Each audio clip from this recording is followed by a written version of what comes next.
So it's so fortunate that we are able to, by Krishna's mercy, we are able to read Srimad Bhagavatam by Srila Prabhupada's mercy every day. This great scripture.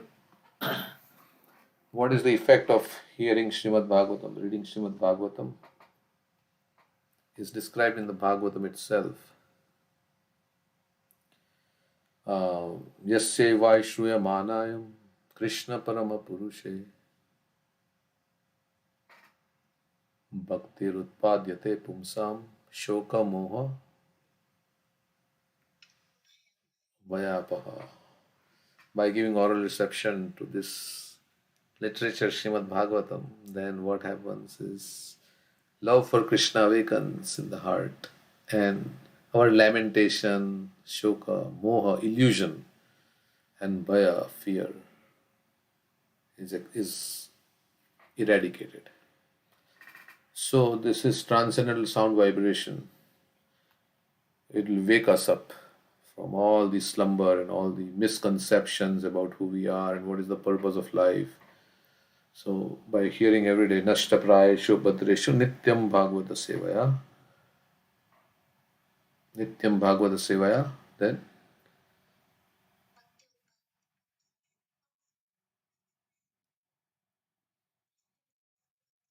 Nityam Bhagavata.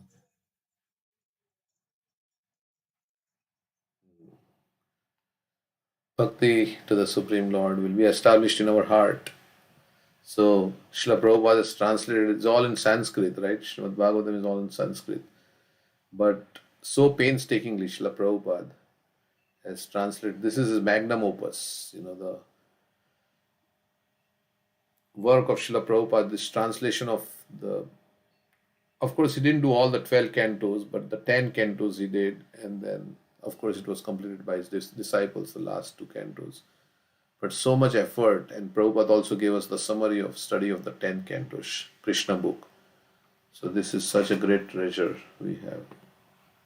And Bhagavatam, we should read all the time so that Bhagavatam will become our friend, our companion, and it will destroy all the illusion, everything. So whenever we get time, we should read Bhagavatam. And the purports of Srila Prabhupada are very, very profound. Prabhupada says, these purports are my devotional ecstasies. And he has given us the right, understanding and the right, you know, right understanding. And by reading his purports, we will become completely uh, detached from material existence. And our inspiration to serve Krishna will increase. So this is the advantage of hearing from a great Mahabhagavat devotee like Srila Prabhupada, who is the Senapati Bhakta of Lord Nityananda's army. And he spread Krishna consciousness all over the world. So we get by associating with the words of Srila Prabhupada, we get the mood of Srila Prabhupada and his consciousness. We are associating with his consciousness. So our consciousness also gets transformed by coming in contact with him. So so nice. And of course, this is all there are prayers of different great souls in the Bhagavatam. That reminds me, we have to read some prayers. We'll do at the end. So we are getting to go into the mind of Dhruva Maharaj, Prahlad Maharaj, Kunti Devi, Bhishma Dev, in the mind of the gopis. We can understand. So what these great souls are thinking. Okay, so with that said, we should read Srimad Bhagavatam 4:12:17. Tasyam Vishuddha Karana Shivavar Vigaya Badvasanam Jitamarun Manasa Manasaritakshah Stule Dadhara Bhagavat Pratirupa Etad Dhyayam Stad Avyahito Visvijat Samadho. In Badrikashram, so Dhruva Maharaj left his kingdom his family, everything, and he went to Badrikashram. Okay, so now in Badrikashram, Dhruva Maharaj's senses became completely purified because he bathed regularly in the crystal clear purified water. He fixed his sitting position and by yogic practice controlled the breathing process and the air of life. This is Satya Yoga. In this way, his senses were completely withdrawn.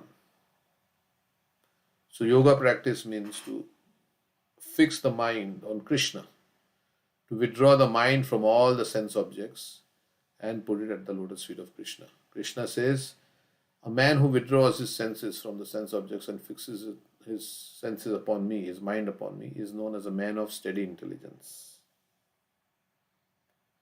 And he gives the analogy of the tortoise in the Bhagavad Gita.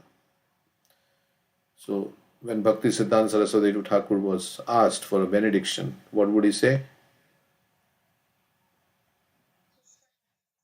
Krishna Matirastu. May you always think of Krishna.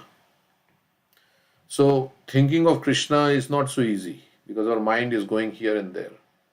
So, we have to force the mind to think of Krishna, deliberately think of Krishna, deliberately think of, we are not spontaneously thinking of Krishna. Spontaneously, we are thinking of sense enjoyment.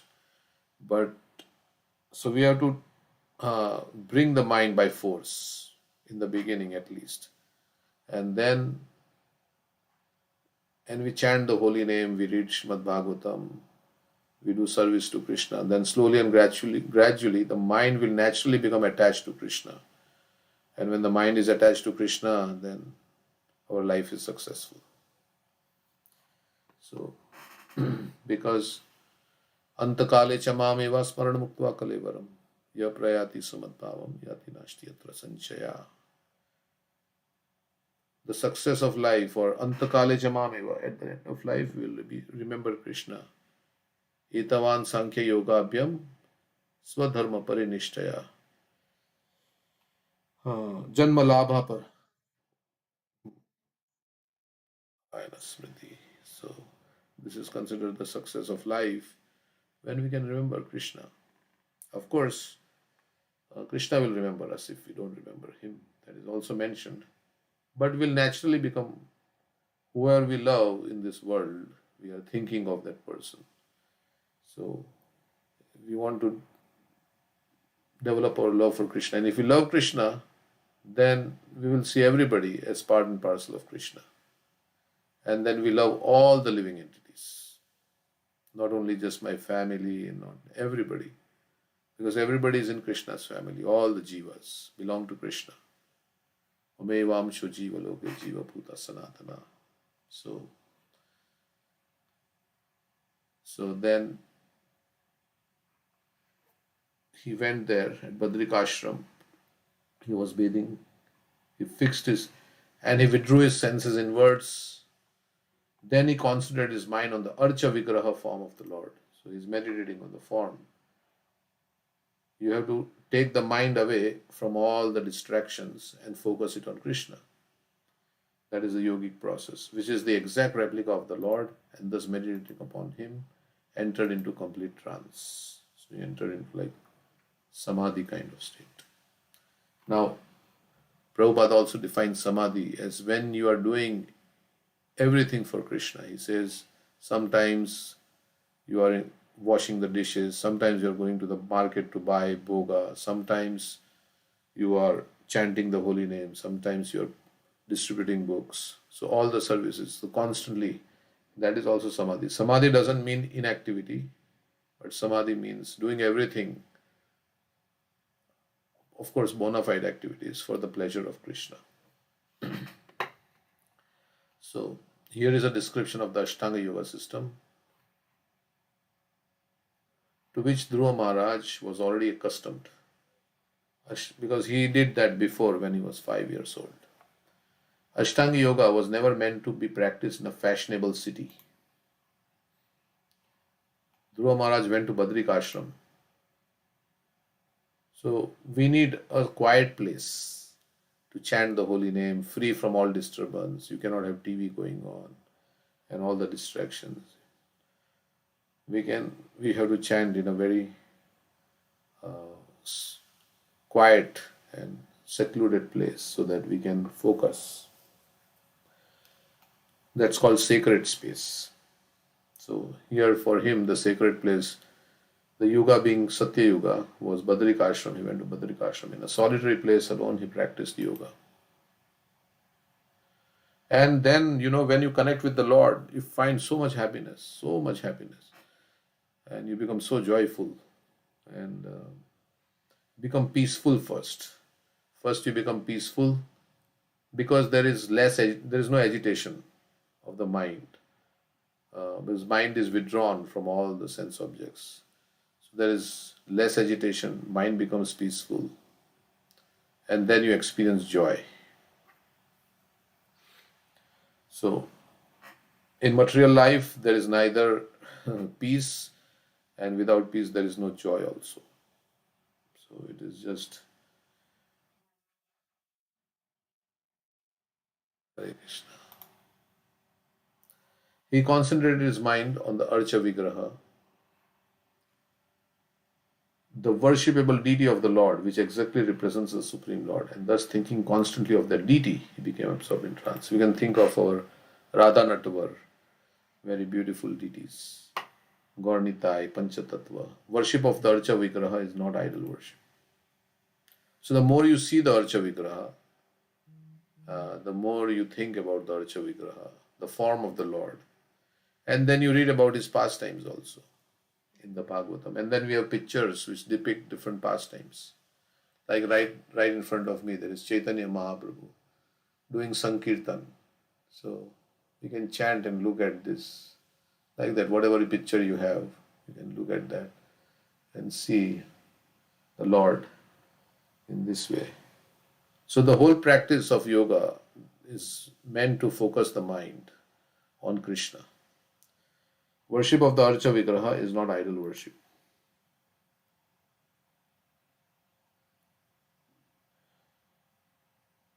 And if the mind is not cooperating, then we have to chant Hare Krishna loudly, Prabhupada said. You chant louder than the mind.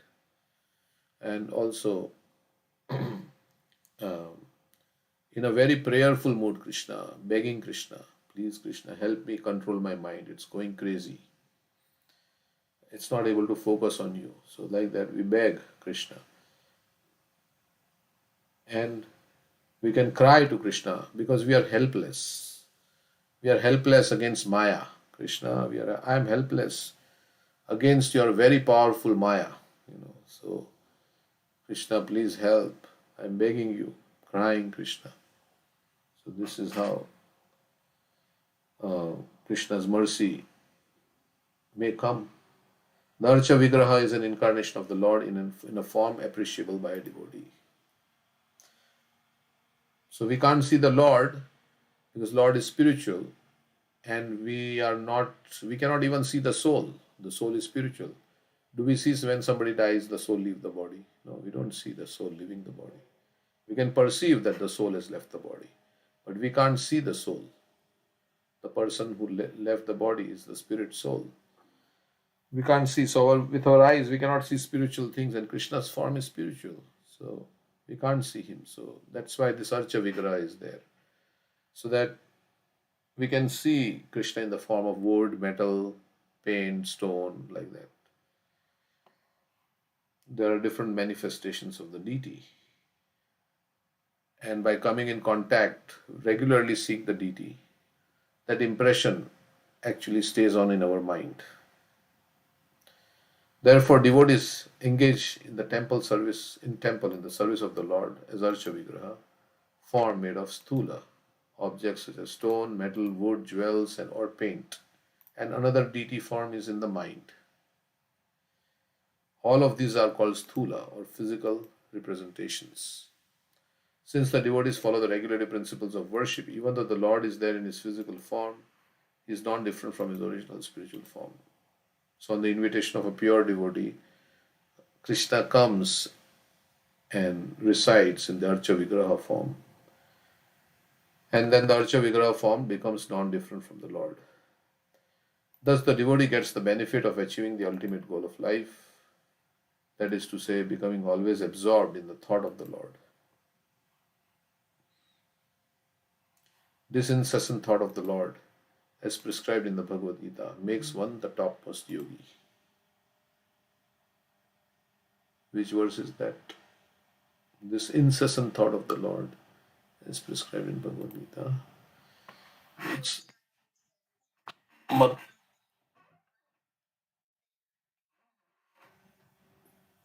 Shraddhavan bhajate. Constantly thinking of Krishna makes one the topmost yogi. So, okay.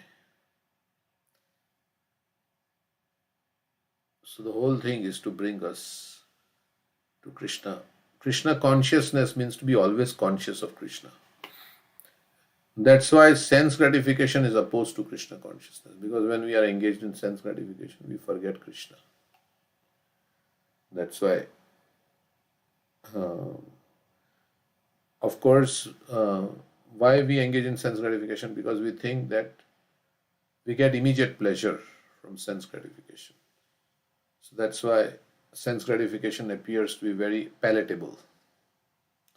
But it is because of this desires for sense gratification that we are in this material world and we are not satisfied and we are rotating in the cycle of birth and death. So, and we are not satisfied also, and it gives misery also. All the desires for sense gratification ultimately leads to misery. Yahi sansparshaja bhoga dukkha yona evate. Everybody who is trying to engage in sense gratification is struggling in this material world. They are all struggling. There is some notion because of the influence of Maya, we think yes, I'm enjoying. Actually, we are struggling, and because everybody is struggling like this, we think this is how life is, and everybody is like suffering in this material world, trying to enjoy their senses. There is some enjoyment, undoubtedly, but it also gives suffering. So this is how Maya makes a fool out of us, and presents us so many temptations and so many things. We think that by indulging in these temptations, I'm going to become very happy. But actually, it is just the opposite. Krishna says in the Bhagavad Gita that what is very pleasing in the beginning becomes like poison at the end. So, yat taddagre amritopamam pariname vishami.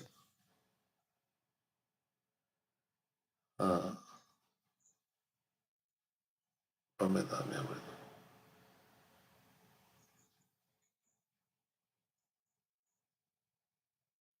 Mode of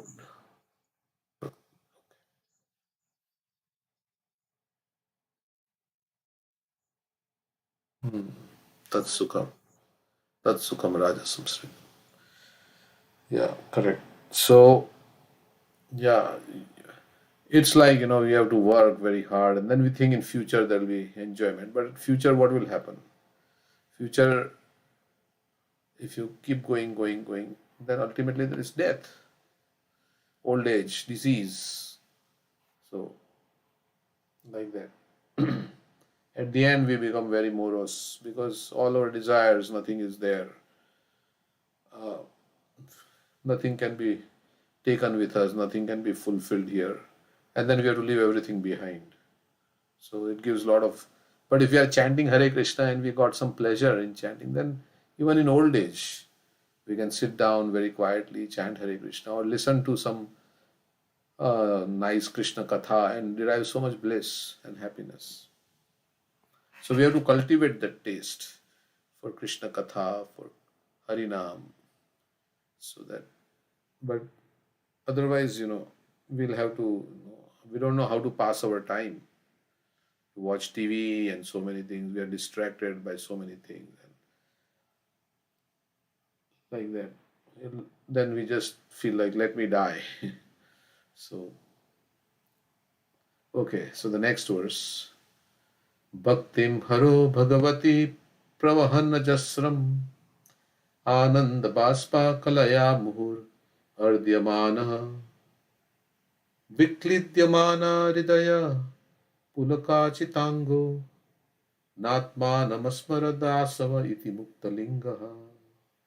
Because of his transcendental bliss, so he was experiencing happiness. Incessant tears flowed from his eyes. His heart melted, and there was shivering and standing of the hairs all over his body. So he is experiencing spiritual bliss, thus transformed in a trance of devotional service. Dhruva Maharaj completely forgot his bodily existence, and thus immediately became liberated from material bondage.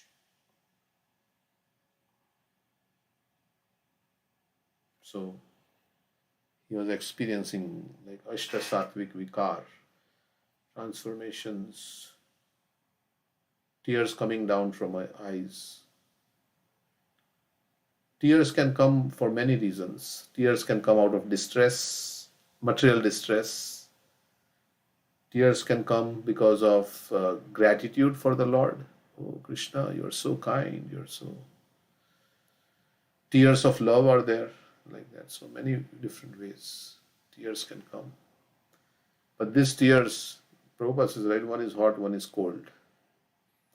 So, like this, heart melted, and there was shivering, hair standing of hairs all over his body. He was experiencing so much emotion, and he became completely forgot his bodily, and he became liberated from. So when we forget this bodily existence, I am the body, that consciousness, when we get out of this consciousness, then we are liberated from material bondage. So, like Shukdev Goswami, right? He didn't even know that he had a body, kind of. He was walking around, he was like a mad person, intoxicated, but he was intoxicated with love of God. Due to constant engagement in devotional service, hearing, chanting, remembering, and worshipping the deity, etc., as prescribed in 9 varieties, there are different symptoms which appear in the body of a devotee. These 8 bodily transformations, which indicate that a devotee is already liberated within himself, are called Ashta Satvik Vikar. When a devotee completely forgets his bodily existence, he should be understood to be liberated. He is no longer engaged in the body. At that time, he doesn't care how he looks, what people are saying about him, like that. The example is given that when a coconut becomes completely dry, the coconut pulp within the coconut shell separates from the bondage of the shell and the outer covering. So, like that, our body is like the outer covering. It's like a shell in which the soul is living. So coconut, when it's dry, the coconut pulp within the coconut shell separates from the bondage of the shell and the outer covering. So, like iha yasya harirdasya, iha yasya harirdasya, karma.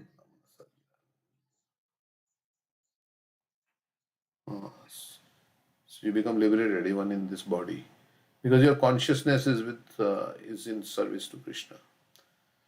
By moving the dry coconut, one can hear that pulp within is no longer attached to the shell or to the covering. Similarly, when one is fully absorbed in devotional service, he is completely disconnected from the two material coverings, the subtle and gross bodies. So we may say, well, gross body, though we can understand, that's also very different. But the mind, yes, the mind and all the material mind is disconnected from the material mind. There is a spiritual mind also. The soul has spiritual mind. The material body has the material mind.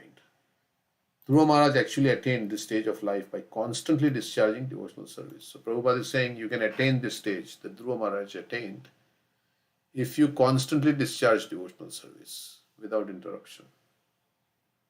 You can come to this. He has already been described as Mahabhagavat. For unless one becomes a Mahabhagavat or a first class pure devotee, these symptoms are not visible.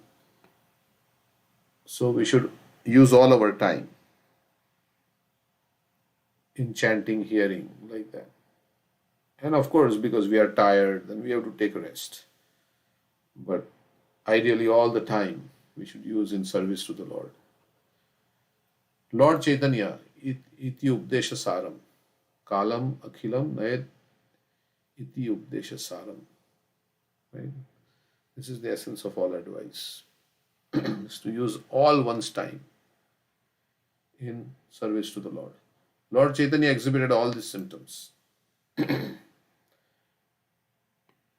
And we may say, well, I don't have that much, taste. Whether taste or no taste, we have to, if we are told to, engage in sense gratification 24 hours, we can do that because we have a lot of taste. But to serve Krishna 24 hours a day, we don't have taste. So, whether taste or no taste, I am serving the Lord to give Him pleasure.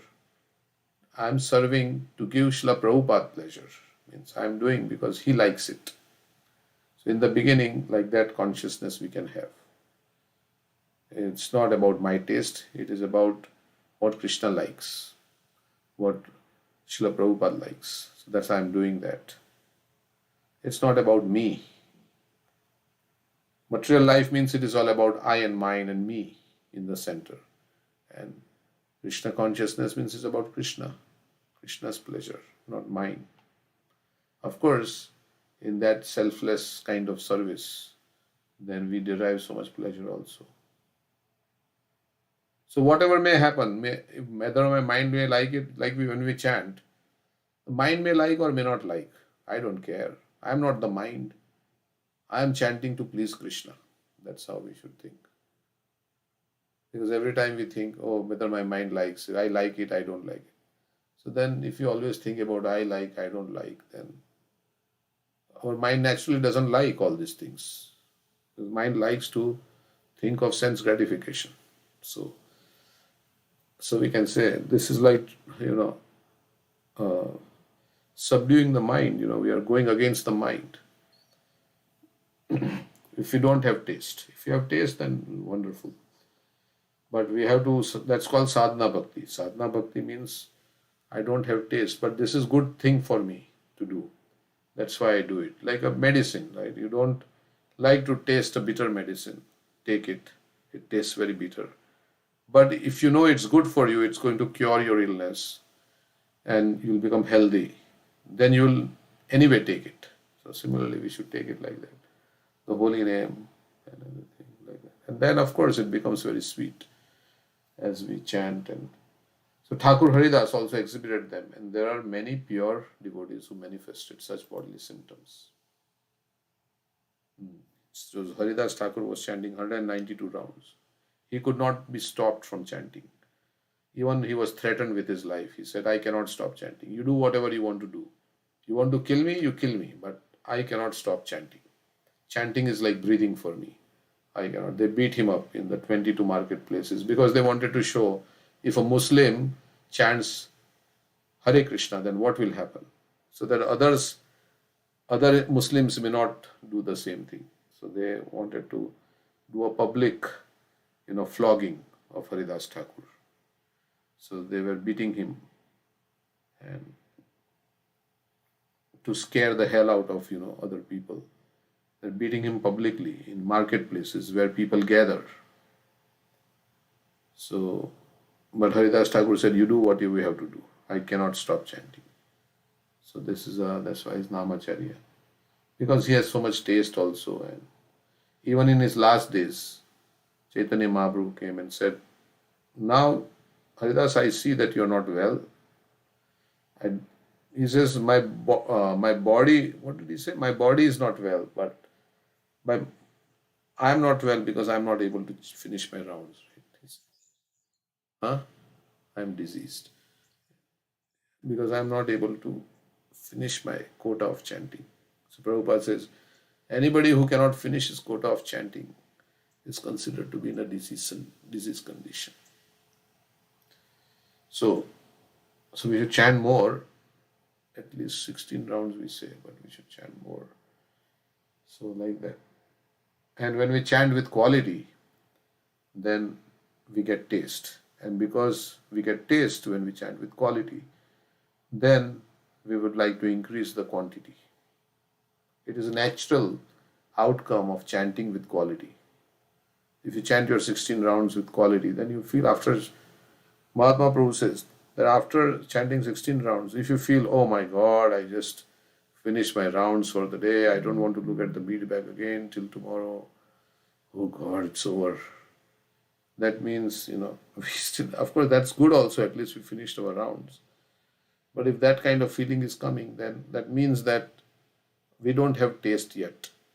And that's okay. We should keep chanting. But if after chanting 16 rounds we feel like, no, this was so nice. I wish I could keep chanting more. I could chant more. And sometimes you may not be able to chant because you have other services or whatever. But if you have that feeling that this was so nice, that means you got taste. And then you may want to chant more also. So, so also, of course, quantity, more quantity than also, it gives quality also. Because now we have more chances for chanting nicely.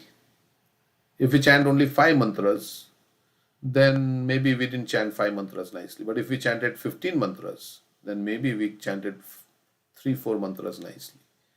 So the more you do it, the more you also get, there's more chances that you will do nicely. At least some of the mantras. And that will give taste also. So Lord Chaitanya exhibited all these symptoms. Thakur Haridas also exhibited them. And there are many pure devotees who manifested such bodily symptoms. They are not to be imitated. But when one is actually advanced, these symptoms are exhibited. Like the example is given of what is the example of imitation? There is a lady. Hmm.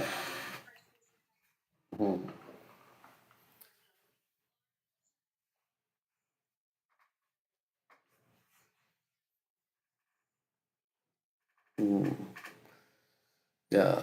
Supposing a lady is pregnant and she's in labor pain, then doctor will come but if the lady is not pregnant and she's crying just as if she has like labor pain, that's not going to make it right because people know that she's just faking. So one who is pregnant with bhakti, pregnant means full of bhakti. Then if they cry, then it has like Haridas Thakur. One time there was a snake charmer, so he was playing his veena or not veena. That what do you call that? Something that they blow, and the snake was moving about, and then he remembered Krishna's pastime as with Kalia, seeing the snake, and he went into ecstasy. And then he fell down and he was exhibiting symptoms of ecstasy. And then so people were touching his feet and taking dust from his feet. And then there was another person. He was thinking, if I also do like this, imitate Haridas Thakur, then people will also respect me and this like that. And I think he also tried. And then what happened? People were beating him up. Yeah. So beating him up. So, because he was making a show that he's a very advanced devotee, like that, when actually he was not. So we should not make show like that in public to show that I am very advanced devotee, to get some respect and honor. That's not the mood. That's Sahajya, who takes everything very cheaply. Sahaj. Oh, I have so much love and all. Like Prabhupada, that day we read the purport, Prabhupada was saying that, yeah, with Chandravanu Prabhu, he was saying that, Prabhupada was saying that now we are not, even free from material desires, and we are thinking of, the highest, this and that, and what is our swarup in the spiritual world, and everything. Still we are not free from material desires. Of course, we can read about Krishna's pastimes, but we should know where we are at. We should not think that I'm very advanced devotee just because I'm, you know, like reading these things also. At that time, it is to be understood that a devotee is materially free. Of course, from the beginning of devotional service, the path of liberation immediately opens. Just as the coconut taken from the tree immediately begins to dry, it simply takes some time for the shell and pulp to separate from one another. So Prabhupada says like a green mango will become ripe in due course of time. So if we stick to the process of devotional service in the right consciousness, then slowly, if we do it, if you follow the principles like that, and we are trying to become pure at heart, and then slowly and gradually will become ripe. It may take one lifetime, 2 lifetimes, 3 lifetimes, but eventually will become pure if you just remain on the path of devotional service. Just as it says, like if you are in the shower, then you will become clean. You have to just stay in the shower. And of course, we don't have to put dirt on ourselves again simultaneously. So, if you remain in the shower, if you chant Hare Krishna, as the Swai Prabhupada says, if you chant Hare Krishna, follow the 4 principles, which is like avoiding the dirt, chant Hare Krishna, then avoid offenses, then automatically purity will come. So, an important word in this verse is Mukta Lingaha. Mukta means liberated, and Linga means the subtle body. When a man dies, he quits the gross body, but the subtle body of the mind, intelligence and ego carries him to a new. So, we are imprisoned. The soul is imprisoned by 2 bodies, gross body and subtle body. So, when he dies, he leaves the imprisonment of the gross body. But the subtle body, the mind is still in the encagement of the mind and all the desires and everything, material desires. So he is carried over to another material body. While existing in the present body, the same subtle body carries him from one stage of life to another. For example, from childhood to boyhood by mental development. So this mind has come with us from so many lifetimes. And so it's a repository of so many impressions in the mind. We have experiences that are embedded in the mind. Our material desires and all our vasanas and everything is embedded in this mind. It is so many memories and so many experiences. That's why people have phobias, right? You have phobia of water because maybe in some life you drowned in the water. So, somehow you fell from the ship, or somehow you drowned in the water. You're gasping for breath, and that experience stays in the mind. And then you go to the next life, you're automatically afraid of water. So, like that, there are many different impressions in the mind of the experiences that we have had. So also spiritual experiences, our spiritual experiences that we have, and the taste that we have for chanting Hare Krishna, that also goes from one life to the next. So naturally, when you come again in contact with Krishna, then again, you feel very joyful because that taste was already there. So like that. That's why some people automatically become very interested in Krishna consciousness because they had cultivated that taste in their past life. So no matter where we are at, we can still cultivate the taste in this life. The mental condition of a baby is different from that of a boy. The mental condition of a boy is different from that of a young man, and the mental condition of a young man is different from that of an old man. When we were a boy or a girl, we like to play with toys. But when we grew up, our mental condition changed. We now seek different things. Like little boy and little girl plays, there is no really attraction or anything like that.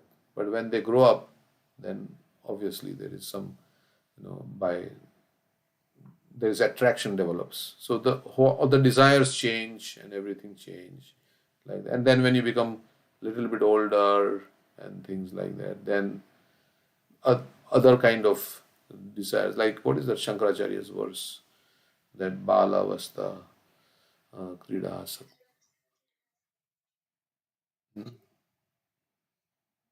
Bala. Taruni Avastha, Taruni Asakta.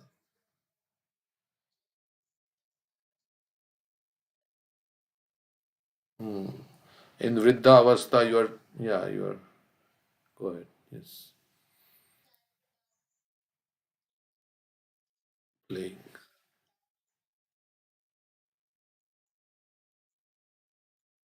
Uh,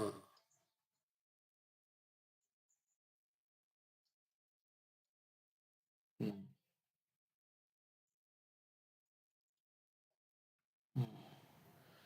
So at every stage of life, we have different attachments. Of course, Prabhupada said that even old men are very lusty. So that lust doesn't die also, because unless you get higher taste and love for Krishna, that lust doesn't go away from the heart. Old men are also very lusty. He said like that one time. So, and also the chinta comes, oh, what will happen now? My health is failing apart. Now I'm having this problem. I'm having that problem. So, how will I survive? I have to go to this doctor, that doctor. So, like that, all this mental anxieties come. So, at every stage, the mental condition is different. So, at death, the process of changing bodies takes place due to subtle body. So, our subtle body takes away the mind, intelligence, and so somehow or other we have to make this mind Krishna conscious. Means we have to become attached to Krishna. So then we can go back to Krishna. So at death, the process of changing bodies takes place due to the subtle body. The mind, intelligence, and ego carry the soul from one gross body to another. Sometimes we can physically engage in the service, but our mind is not there, right? So when we are singing kirtan or whatever it may be, japa we are doing, our mind is not there. Our heart is not there. So we have to bring the mind to Krishna. And that's the difficult part.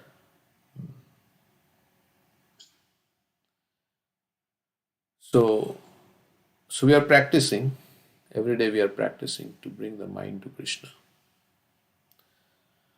This is called transmigration of this whole morning program, like is to bring the mind to Krishna. This is called, we'll finish with this. This is called transmigration of the soul. But there is another stage when one becomes liberated from the even from the subtle body. At that time, the living entity is competent and fully prepared to be transferred to the transcendental or spiritual world. So, are you ready to go back to the spiritual world or not? Just see how much your mind is attached to sense gratification and how much your mind is attached to Krishna. If your mind is attached to Krishna, Krishna's service, Krishna's holy name, and like that, then you are ready to go back to the spiritual world. Otherwise, yeah, we have some attachment there and some attachment here. That means, yeah, we are not completely pure. So it may take few lifetimes to go back. The description of the bodily symptoms of Sri Dhruva Maharaj.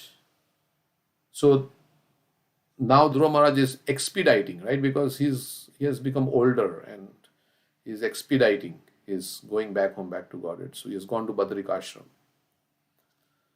Like when our exam is near, then we expedite our studies, right? So we have to actually, we don't know when our death is, first of all. We don't know. So we have to, in any moment, we have to expedite. We have to accelerate, as Prabhupada says, time and tide wait for no man. Therefore, we have to accelerate our devotional service. Accelerate means we have to increase the quantity and the quality. And ideally, we should come to this ahetukiya pratiyata. So, because death can come any time. You cannot say, I'll be like 70 years old and like that. Then only I will die. Astrologers may tell you like that, but you never know. So, the description of the bodily symptoms. So, before the death comes, we want to become fully Krishna conscious. So, the time is now. Don't procrastinate. If you procrastinate, then that future will never come. Like that, they say. Maya makes you procrastinate. Like in our exam also, right? Exam is far away. It's okay, tomorrow I'll study, like that. Okay, still there is a lot of time, and like that. I will do it later. I'll do it later, like that. Then by the time you realize, oh, it's only 1 month left for the exam.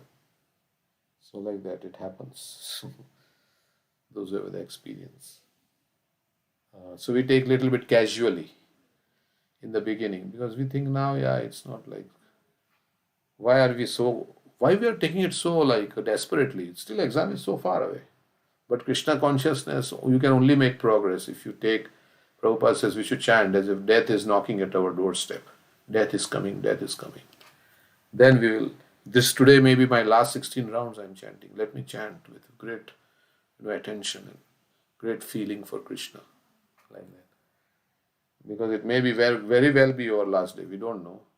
When we go out, or our heart attack happens, heart failure, or we go into an accident. Who knows what will happen today? Whether we'll see another sunrise or not.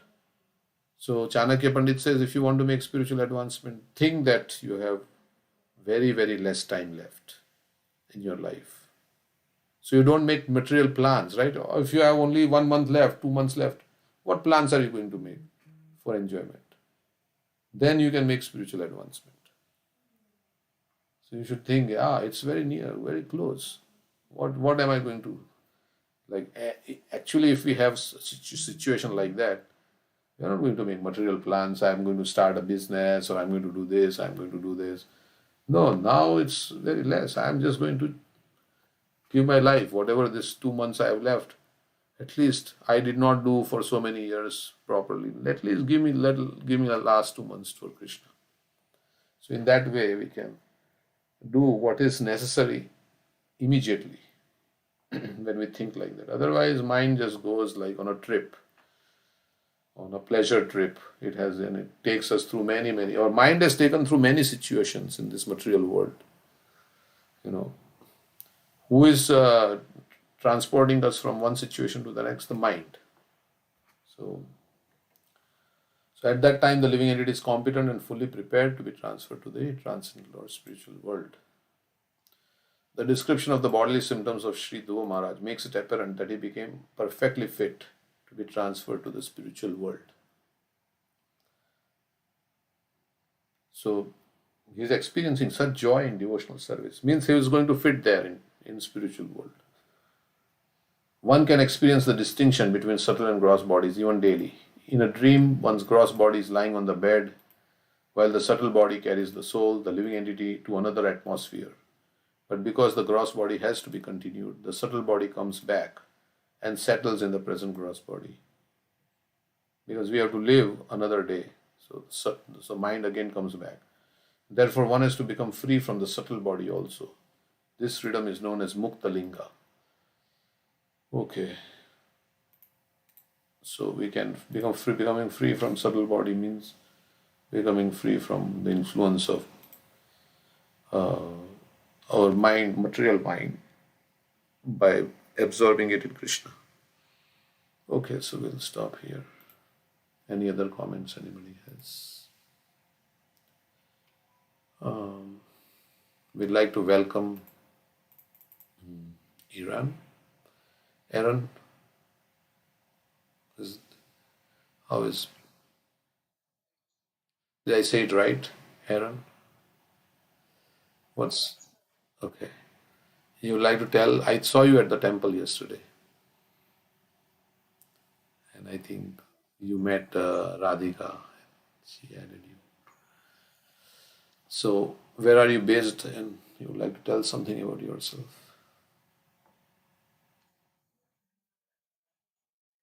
Oh, okay.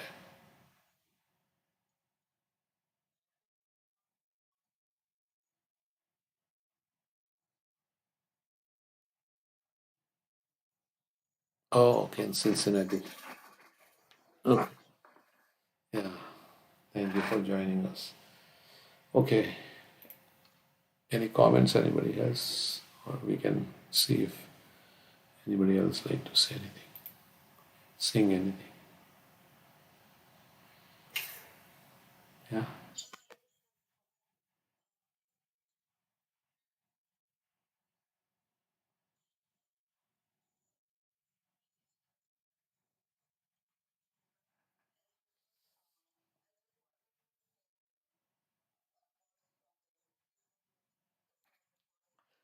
Okay.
Thank you.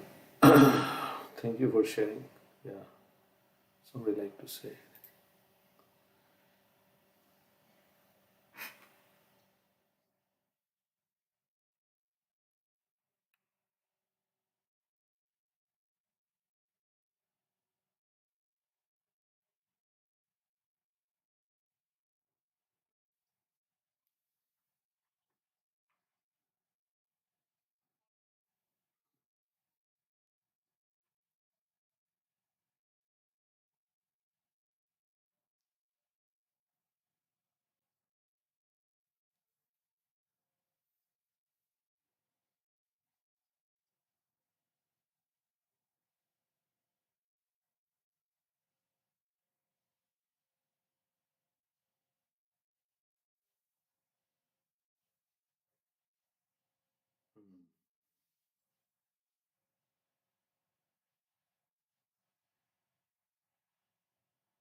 Yeah, everybody and everything that exists is for Krishna's enjoyment. So we don't see as for my enjoyment, but we see everything as for Krishna's enjoyment. And my body also belongs, as you were saying. It's made up of five elements. And Jui was saying, Aham Sarvasya Prabhava Mata Sarvam. Everything comes from Krishna. So my body is also meant to be used not for sense gratification, but for the sense gratification of Krishna, means for giving pleasure to Krishna. So my body is used meant to be used for that purpose. My body, my mind also, my words and everything. Of course, they're part of the body. So go gross body, subtle body. Okay, yeah. So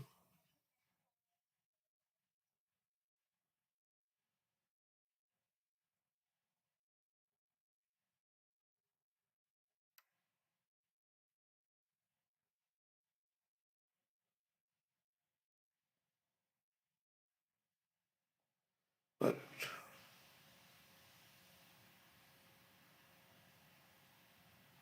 yeah.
Hmm.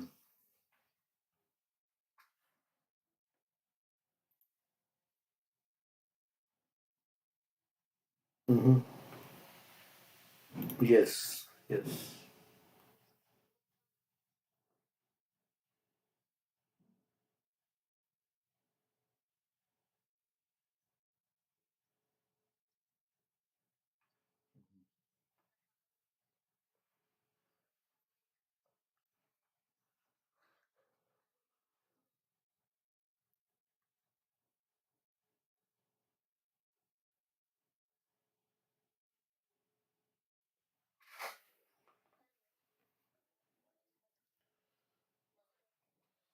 Madhu is honey, yeah, sweet. Madhu is also demon, Madhusudan. Yeah.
Thank you. Okay, so we can read Chaitanya Bhagavat, uh, pastimes of Lord Chaitanya. Yeah, some prayers also. We can. Let me see. Where is the document that you can open it? Let's see.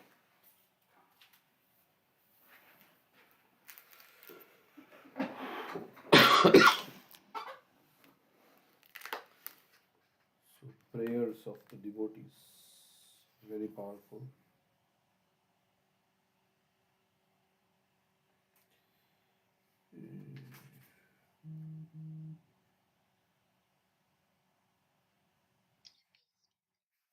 Okay, prayers from Bhagavan. Yes.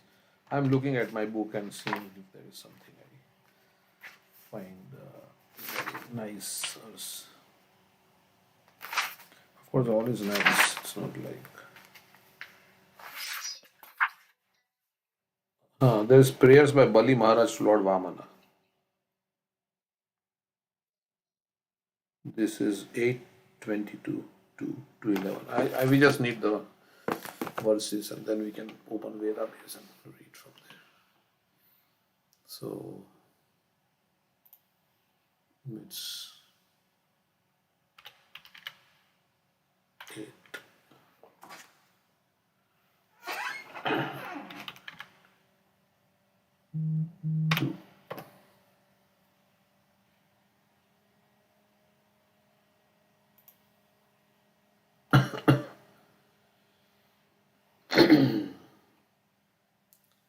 So about 10 verses.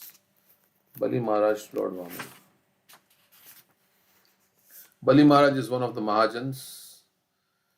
He is the grandson of Prahlad Maharaj. Prahlad's son is Virochan. Virochan's son is Bali. Correct?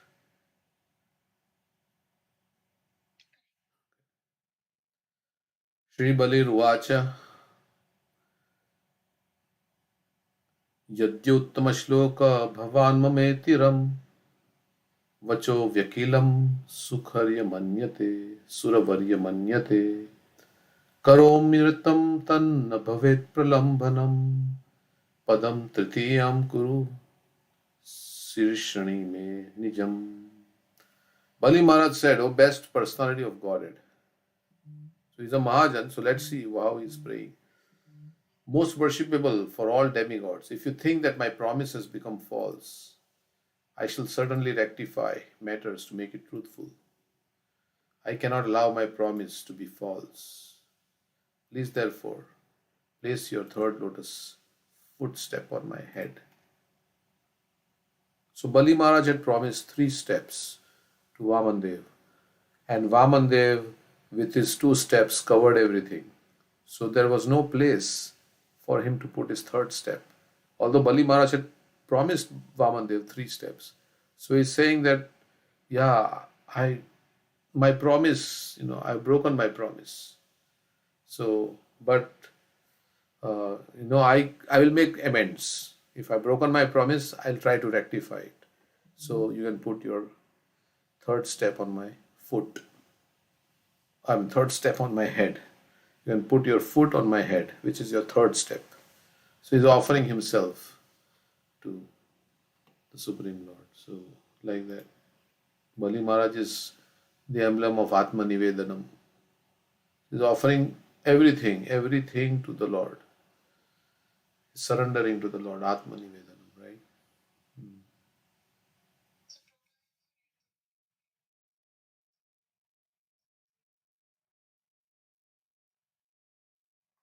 Hmm. Hmm.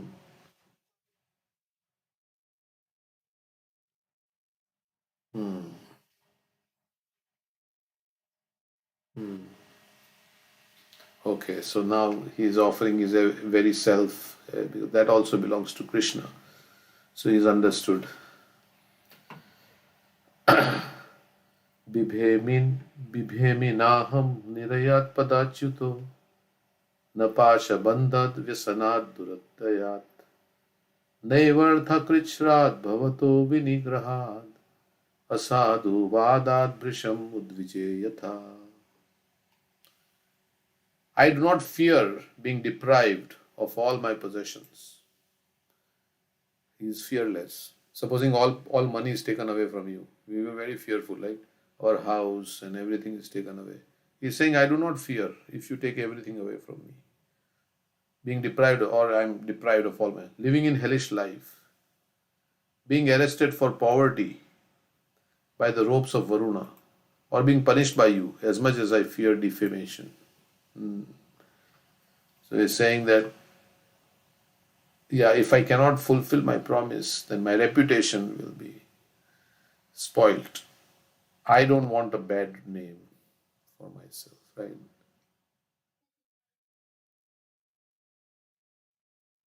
Ah, correct. Yes. So,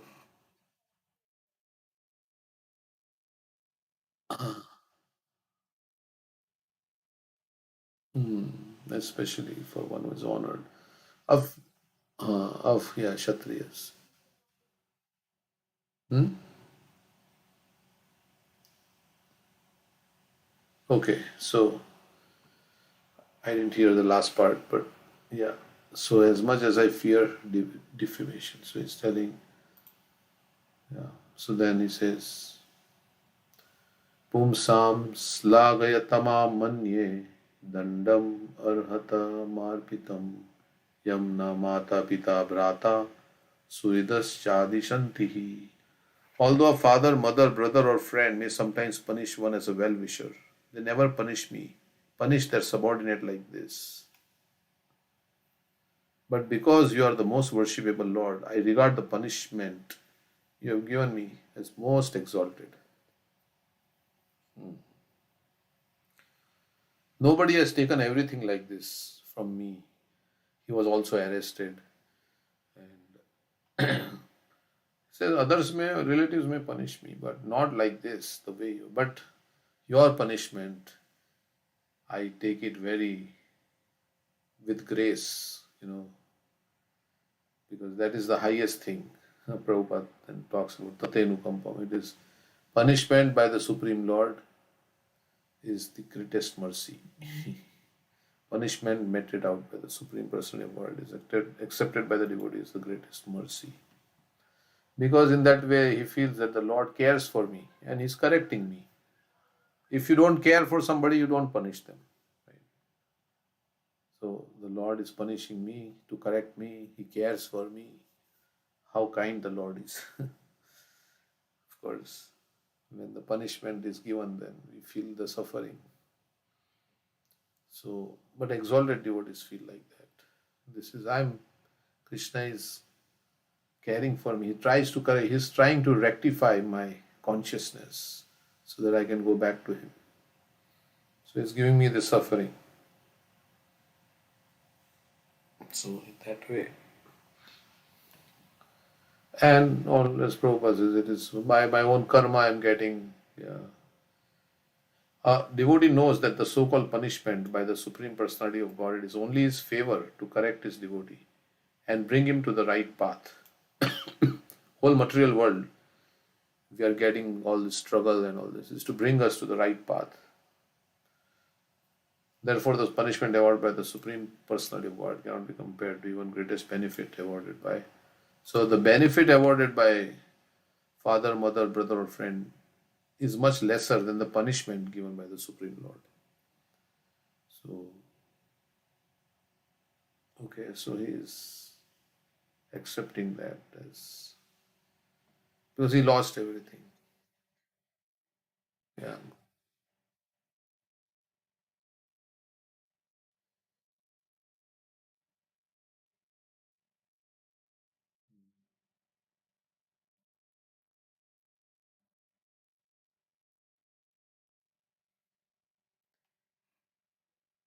Krishna is, yeah, he didn't punish actually. I mean, he knew that the Krishna knows everything in the future. What's I mean, yeah, he wanted to protect his devotee Arjun and also to protect the promise of Bhishma that Krishna will have to pick up a weapon.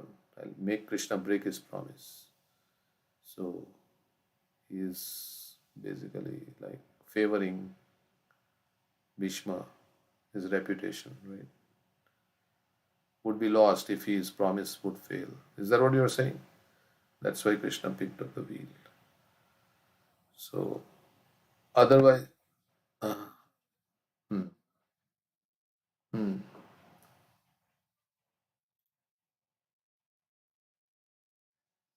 Yeah, this is Bali Maharaj.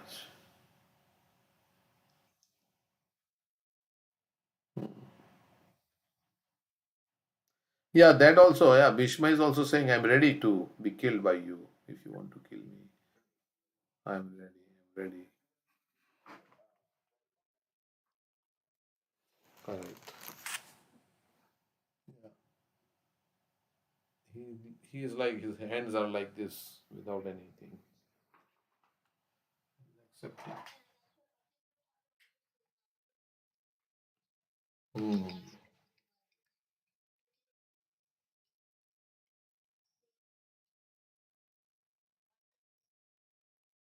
Hmm. And Krishna doesn't like to punish, like, I mean, just as a loving father doesn't like to punish his. But sometimes to show how devotees are surrendered, even in the difficult situation, to set an example for others. He may, and to glorify the devotee, right? So, in this way, he may do that. Otherwise, Krishna, as a loving father, why would he like to see? Of course, to correct also, to remove the last vestiges of material attachment also in the heart. So then there is something that comes, and then you lose all hope. This is a horrible thing, material. I cannot enjoy in material way. Krishna wants us to break that deep-rooted, desire we have that I can enjoy somehow by, material way. So he wants to break that faith that we have. So the way will completely come. Of course, Krishna does that for very exalted devotees. He takes away everything. So we can go back to him. Otherwise, all these desires are simply keeping us in the cycle of birth and death. And foolishly we are thinking we are happy. Like that is the whole problem. So where we are in the cycle of birth and death, but we are thinking we are very happy. So like that. Of course, we can be really happy in Krishna consciousness in a spiritual way, the right way to become happy.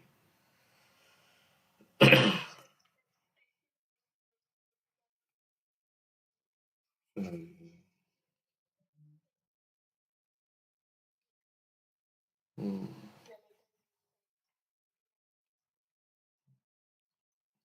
Mm.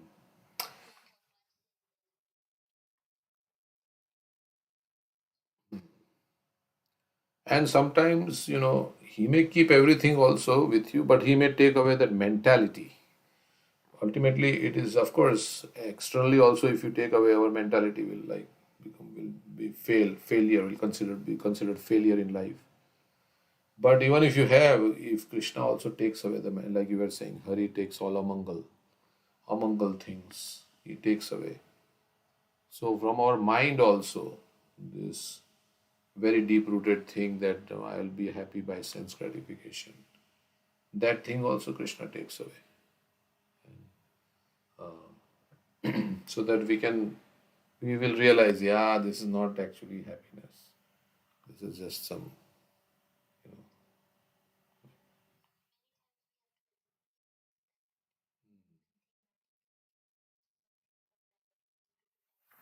correct.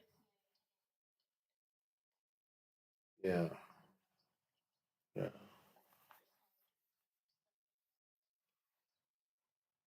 correct. Intelligent person hears and says, yes, Krishna, what you are saying is true. I have complete faith in you. I don't want to. But our mind doesn't, agree like that. So Krishna has to make some other arrangement. Okay. So this punishment is most exalted. Then the next verse we have to go till 11. So he's saying what all he has said so far. Let's see. So remember the prayers. So he says, yes, you put your third foot on my head so that my promise is not broken. I fear defamation. So, and the punishment that you have given me is the most exalted. Now, text 5. Tvam nunam asuranam naha paroksha paramo guruhu yona aneka madan dhanam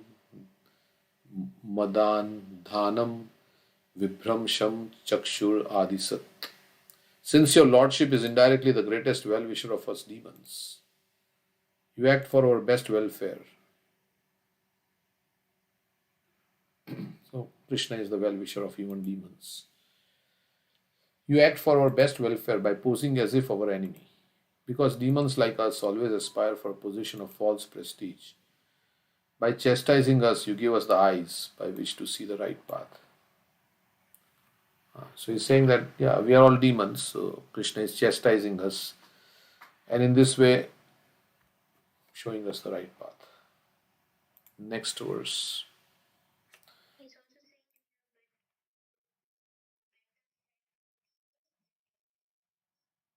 Mm.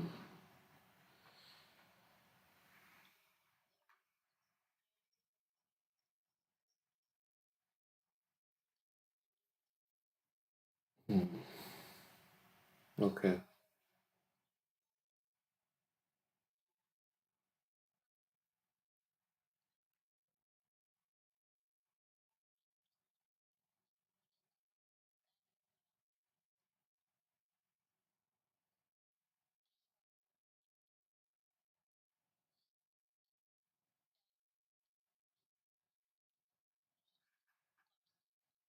Mm. Correct. Although the demons apparently do not have the Supreme Personality of God, he always acts by depriving them. So Krishna removes the false prestige, the position of false prestige. By false prestige, one is misguided. So the Supreme Lord takes away the position of false prestige as a special favor. A false ego like that. Nirmana moha jita sanga dosha. Nirmana moha. Then you can go back. One who is free from all the illusion. Nice verse in the 15th chapter, right? 15.3. You know the verse? Nirmana moha jita sanga dosha.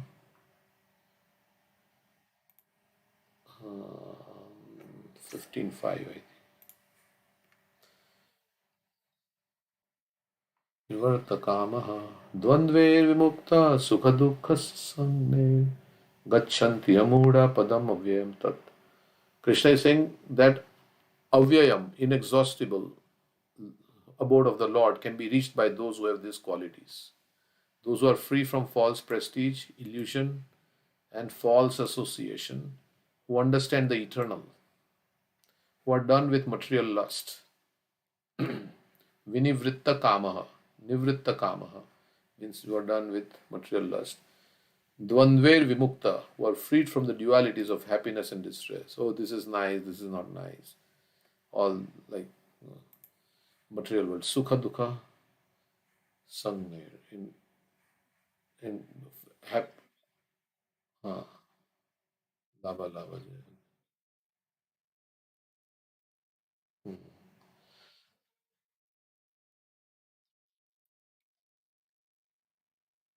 This is all illusion. This is good, this is bad. In the material world, this is all illusion. If it keeps you away from Krishna, oh, now I'm having a lottery. This is good. I got so much money. I got a nice job. I got a nice house. I got this. I got that. I got a nice car. It's all illusion. Because if you are not using that for Krishna's service, then you, hmm, correct. That is also there. So know how to surrender unto the Supreme Personality. So everything will be taken away from here. Everything. As time goes on, everything will be taken away. And that's why there is always anxiety. Tatsadhu manye suravarya dehinam sada samudvigna dhyam asadgrahat. We are trying to hold to onto the something that is not, that is temporary, and that's why sada samudvigna dhyam. Our body is temporary. Everything connected to the body is temporary, and it can be taken away at any time. So, like that, there is always anxiety. So, who unbewildered know how to surrender to the Supreme Person, attain to the that eternal kingdom. Nice verse, the 15th chapter. Okay, so the next verse. यस्मिन् वैरानुबन्धेन व्युधेन विभूतेतरः बहवो लेभिरे सिद्धिं याम्नु हैकान्तयोगिना तेनाहं निगृहीतोऽस्मि भवता भूरि कर्मणा बद्धश्च वारुणै पाशैर्नातिवृदेन च व्यथे. Many demons who were continuously inimical towards you finally achieved the perfection of great mystic yogis. Yogis also go back, bhakti yogis. And the demons also get. Sometimes they get sarupya mukti. Your lordship can perform one work to serve many purposes. And consequently, although you have punished me in many ways, I do not feel ashamed of having been arrested by the ropes of Varuna, nor do I feel aggrieved. Okay, is again appreciating that the demons get the same destination as the great yogis. So I am very much pleased that you are punishing me. I do not feel ashamed. Okay. पितामहो मे भवादिया सम्मता प्रहराद अविष्कृता साधुवाद भवद्विपक्षेण विचित्र वैशेषम samprapitasthvam parama swapitra. My grandfather Prahlad Maharaj is famous, being recognized by all your devotees. Although harassed in many ways by his father Hiranyakashipu, he still remained faithful, taking shelter at your lotus feet. So he is remembering his grandfather Prahlad Maharaj. So he remained fixed, like Bali Maharaj also wants to remain fixed in devotion. A pure devotee like Prahlad Maharaj, although harassed circumstantially in many ways, never gives up the shelter of the Supreme Personality of Godhead to take shelter of anyone else. They don't change. Oh, because I'm not getting this from the Lord, I will change my worship. No, that is not. A pure devotee never complains against the mercy of the Supreme Personality of Godhead. Okay. Prahlad Maharaj was harassed by his father, but he never. Okay, so he wants to remain as fixed as Prahlad Maharaj, even though everything is taken away. Kim atmananena jahati yo antatah kim rikta hare swajanakya dasyubhi kim jayaya sansriti hetu bhutaya martasya gehe kim iha yusso vayaya. What is the use of the material body, which automatically leaves its owner at the end of life? This body which we decorate will leave us one day, or we will leave the body. And what is the use of all one's family members, who are actually plunderers, taking away money that is useful for the service of Lord in spiritual opulence? What is the use of a wife? She is the only source. She is only the source of increasing material conditions. And what is the use of family, home, country, and community? Attachment for them merely wastes the valuable energy of one's lifetime.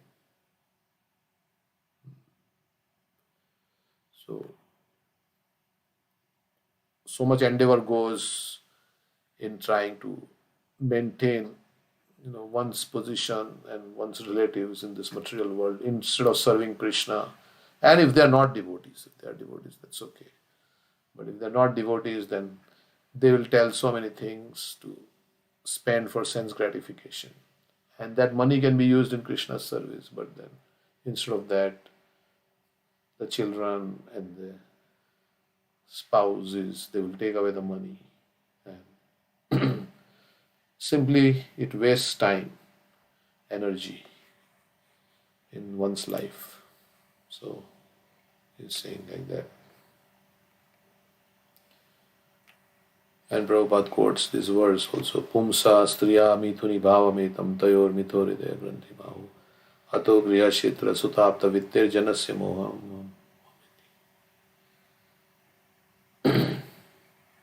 We are very interested in society, friendship and love, but what are they? They are those in the garb of friends and relatives, merely plunder the hard-earned money of the bewildered soul. Everyone is affectionate towards his wife and is attached to her, but what is this wife? This wife is called Stri, which means one who expands the material condition. If a person lives without a wife, his material conditions are less extensive. As soon as one marries and is connected with a wife, his material necessities increase. And then Prabhupada is quoting this. The attraction between male and female is the basic principle of material existence. So, Maithuna Agara, this material world is called. Agar means the prison of the attraction between male and female. This love for the Lord has transformed into lust. So that is what binds us, everybody, in the material existence. On the basis of this misconception, which ties together the hearts of the male and female, one becomes attracted to his body, home, property, children, relatives, and wealth. In this way, one increases life's illusions and thinks in terms of I and mine. Human life is meant for self-realization, not for increasing unwanted things. Actually, a wife increases unwanted things if they are not devoted. Or husband also can increase anybody. It's like One's lifetime, one's home, and everything one has, if it's not properly used in the service of the Lord, are all sources of material conditions of perpetual suffering under the threefold miseries. People are kept in darkness about the goal of life. So when one becomes, we were talking about this other day, when one becomes too entangled in the horizontal duties, that he forgets his vertical duty to the Lord, then that's a problem, big problem. And that is how everybody is bound by this family affection. And so they don't have time to chant Hare Krishna, to read Srimad Bhagavatam, because everybody is thinking in terms of me and mine and my family and all. And as a unit, they are all geared towards sense gratification. They're all like planning for sense gratification, mutual sense gratification. And so they have no interest in serving the Lord, in hearing about the Lord. And that's what happens. Like Prabhupada, when he was in India, he said to many people, he advertised in the newspaper, I will give you free lodging and boarding. Please give me one of your sons so that he can help me in spreading Krishna consciousness. And nobody came.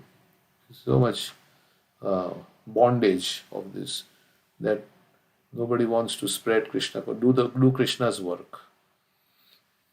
So they are so much into their own thing, that own sense gratification, that nobody is thinking about doing Krishna's work. Like I was reading one time, Prabhupada says this, all these Hindus have all dried up. Let me see. He writes in Chaitanya Charitamrita that they have no desire to spread Krishna consciousness. Simply just impotent Hindus, he says. Bhakti Vikas Maharaj, of course. Although posing as great scholars, ascetics, householders, and swamis, the so-called followers of Hindu religion are all useless, dried up branches of the Vedic religion. They're impotent. They cannot do anything to spread the Vedic culture for the benefit of human society. So many Hindus are, Prabhupada says, I am one Indian and I have taken up the Krishna consciousness and I spread it all over the world. And if so many Indians become interested in spreading Krishna consciousness, we can change the face of the world. Because India has this knowledge. And so one should dedicate his life for spreading Krishna consciousness. So like that, Prabhupada wanted people to dedicate their life for Krishna's service. And sharing Krishna consciousness with others is the best service. He says one time in one purport, Prabhupada says, preaching is the best service to the Lord. So we go out and meet people, and not only Indians, everybody we should meet, Western and everybody. And Prabhupada wanted that. So that's ideally that's how it should be. So there are so many, there are brahmacharis who travel and they just in their van they live and they go around. They are Bhurida Jana. Gopis are saying that song. They are spreading this message of Krishna, going everywhere, sacrificing their comforts to spread Krishna consciousness. This is recognized very much by the Lord. So now there are so many devotees who are traveling, but still there are not so many Western people who are taking up Krishna consciousness. Itham sanishchitya pitamaho mahan agada bodho bhavata pada padmam dhruvam prapayadehi akuto bhayam janad bhita swapaksha shapanasya sattama. So this is one more verse after this. My grandfather, Prahlad Maharaj, the best of all men, who achieved unlimited knowledge and was worshipable for everyone, was afraid of the common man in this world. He was glorifying. So he was afraid of the common man in this world because he was thinking, if I associate with them, I will also lose Krishna consciousness. He says, I was following the general populace. I was falling into a pit full of snakes. Like that. But you, Narad Muni, you came and you saved my life. Being fully convinced of the substantiality offered by shelter at your lotus feet, he took shelter of your lotus feet. Against the will of his father and demoniac friends, So he surrendered, even though his father was against, his whole family was against, because they are Asura family. They were against, but still, being fully convinced of the substantiality afforded. So Prahlad knew that only Krishna can give shelter. He was convinced about this, and he took shelter of your lotus feet against the will of his father and demonic friends who were killed by your own self. So one should not hear family members if they are preventing us from surrendering to Krishna. So that's what he's glorifying his grandfather Prahlad. Ataham api atmariposthavantikam daivena nita prasabam tejati shriya idam kritantika varti chivitam yaya dhruvam stabda matirna buddhyate. Only by providence have I been forcibly brought under your lotus feet and deprived of all my opulence. So Krishna, you have arranged this situation that I can surrender to you. And you've taken everything. Because of the illusion created by temporary opulence, people in general who live under material conditions, facing accidental death at every moment. So everybody is facing death at every moment. Do not understand that this life is temporary. Only by providence have I been saved from that condition. So he's saying that it's your mercy that I've been saved from the general, mass of people, how their consciousness is, how they don't understand. But I have come to your lotus feet and taken shelter. I'm very fortunate. But only by providence means only by your mercy I have come to you. So Prabhupada quotes this verse, Yasyaham anugrinami harishata. The Lord bestows by taking away everything. Bali Maharaj appreciated this behavior by the Lord. Therefore he said, Devena anita prasabam tejati shriha. It is to bring me to the right platform of eternal life that you have put me into these circumstances. So in this life, if one suffers so that he can get eternal life, then it is not really bad, right? Because it will solve all the problems. Actually, everyone should fear the so-called society, friendship and love for which he works so hard all day and night. As indicated by Bali Maharaj, the word Jana Bhitaha, every devotee in Krishna consciousness should be always afraid of the common man engaged in pursuing material prosperity. Such a person is described as Pramatta, a madman, like us, chasing the will-o-wisp. Such men do not know that after a hard struggle for life, one must change his body, with no certainty of what kind of body he will receive next. Those who are completely established in Krishna conscious philosophy and who therefore understand the aim of life will never take to the activities of the materialistic dog race. But if a sincere devotee somehow falls down, the Lord corrects him and saves him from gliding down to the darkest region of hellish life. The materialistic way of life is nothing but the repeating chewing of what that has already been chewed. Although there is no profit in such a life, people are enamored of it because of uncontrolled senses. Nunam pramatta kurute vikarma. Because of uncontrolled senses, people fully engage in sinful activities by which they get a body full of suffering. Bali Maharaj appreciated how the Lord had saved him from such a bewildered life of ignorance. He therefore said his intelligence had been stunned. Stabda matir. Stabda means stunned, right? Stabda matir na buddhyate. No, stabda matir. Stabda matir. Such an unintelligent person. Okay, it's not. Stabda also means arrogant, actually, but Stabda. He could understand how the Supreme Personality favors his devotee by forcibly stopping their materialistic activities. He could not understand how the Supreme favors his devotee. So Krishna stops the materialistic activities forcibly. And in this way, the devotees are favored. Okay, by creating situation like that. Okay, so it's 8:54. These are all the prayers of Bali Maharaj. Was it last prayer 1 minute? 2, 1, 2, 11. Yeah. These are- So he says, I'm very fortunate basically that you punished me. And I've been saved from materialistic life.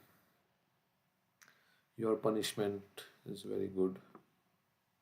Uh,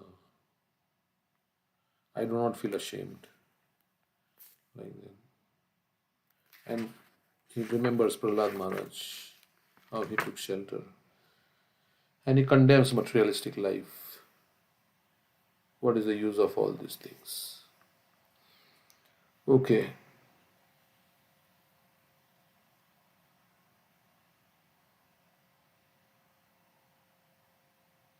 Prahlad Maharaj took shelter of you, even against his family. Okay, so he's saying all this. So we'll stop here. Thank you very much, everyone, for joining today. Hare Krishna. Hare Krishna. Thank you. Thank you. Hare Krishna. Thank you.